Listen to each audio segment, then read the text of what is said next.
Ысыкөл облусунун Чолпон Ата шаарынын бактылуу байбичеси, 13 неберенин тайнеси, сүйүктүү апам Багдыгүлгө алыскы Москва шаарынан жалындуу ысык салам айтуу менен биргеликте сагынычын ушул видео аркылуу билдирген кызыңыз Мадина. 9 ай мени көтөрдүң апа, жарык күнгө келтирдиң апа, ууз сүтүңдү эмиздиң апа, түн уйкудан кечтиң го апа. Алтыным жаным жалгызым апам, ар дайым сени сагынам апа.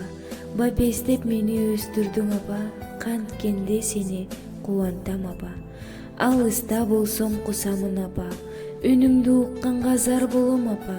Канткенде сага жетемин апа, жашоомдун жарыгы сенсиң го апа.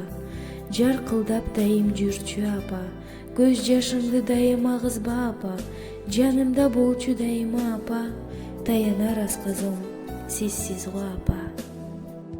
Койгондой мезгилсизге жүгүн артып, самайым былтыркыдан аштарды. Энекем каалайым картайбасын, өмүрдүн кайыгында барат калкып.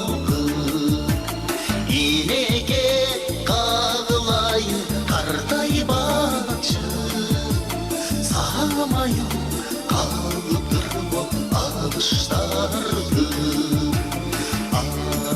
Ай, алтын энем, мен үчүн канча чачың агарды экен.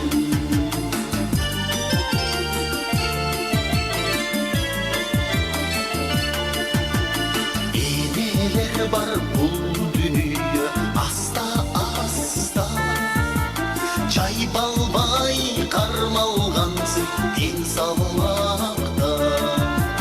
Калыстыгы жок болсо